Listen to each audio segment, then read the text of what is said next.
Hello. Thank you for listening to the Norwood Insight podcast.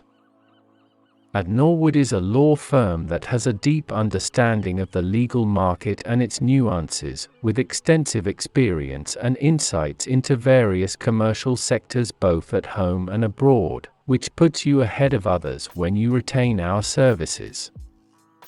In this episode of Norwood Insight, we'll be looking at EPC contracts, that is engineering, procurement contracts, the when and how. If you want to know more about Norwood Advisory Attorneys, check us online at www.norwoodadvisory.com. You can also find us across social media. So let's get right into it. Construction contracts come in different models, and one very popular model is the engineering, procurement and construction (EPC) contract, sometimes called a lump sum turnkey contract. The main parties to this contract are the project owner or employer on one hand and the EPC contractor on the other. Depending on the model adopted, there are other ancillary parties. The EPC contract is the main document that regulates the relationship between the project owner and the construction contractor. Under the EPC contract, the contractor designs and builds the project, while the project owner pays the contractor. Services flow in one direction while money flows in the other.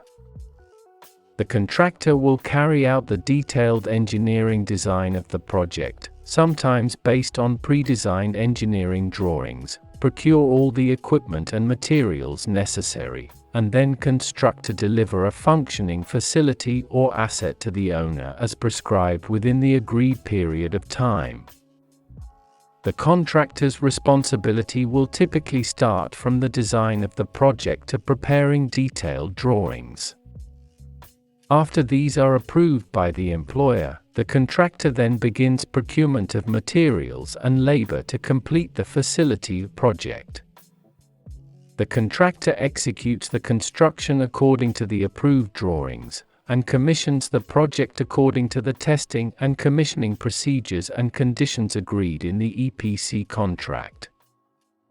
Depending on the nature of the project and the experience of the owner, some EPC contracts may not actually include obligations to commission the project. The obligations of the contractor sunsets when electrical and/or mechanical works are completed.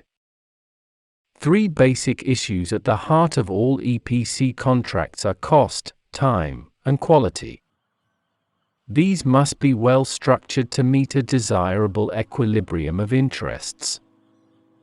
In other words, for how much will the contractor engineer, procure and construct the project?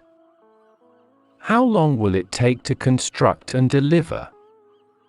And what is the scope of the contractor's assignment? EPC contracts tend to deal with issues with greater sophistication and detail than other types of construction contracts such as AEC contracts, cost-plus contract, etc. This is because an EPC contract is designed to satisfy the lender's requirements for bankability. Bankability, here, simply means that the risk allocation in the contract satisfies those financing the project. The basic characteristics of an EPC contract based on FIDIC, International Federation of Consulting Engineers Conditions of Contract for EPC Turnkey Projects, also known as the Silver Book, include a single point of responsibility. The contractor is responsible for all design, engineering, procurement, construction, commissioning, and testing activities. As a result, if the contractor is a consortium comprising several entities, the EPC contract will typically state that all the entities in the consortium are jointly and severally liable to the project owner. A fixed contract price. The price to be paid to the contractor is fixed from the outset. As a result, any risk of cost overruns as well as the benefit of any cost savings are borne by the contractor. Performance guarantees. The project company's revenue will be earned by operating the constructed facility, example, a power station. Therefore, it is vital that the station performs as required in terms of output, efficiency, and reliability. Therefore, EPC contracts contain performance guarantees from the contractor backed by performance liquidated damages, PLDs payable by the contractor if it fails to meet those performance guarantees. PLDs must also be a genuine pre-estimate of the loss and damage that the project company will suffer over the life of the project if the facility does not achieve the specified performance guarantees. A fixed completion date. EPC contracts include a guaranteed completion date that is either a fixed date or a fixed period after the commencement of the EPC contract. If this date, target completion date, is not met, the contractor is liable to pay damages to the project owner known as delay liquidated damages, DLDs.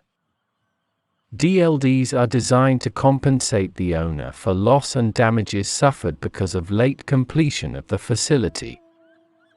Thank you for listening. You can read the full article and also download a PDF version from our website, www.norwoodadvisory.com.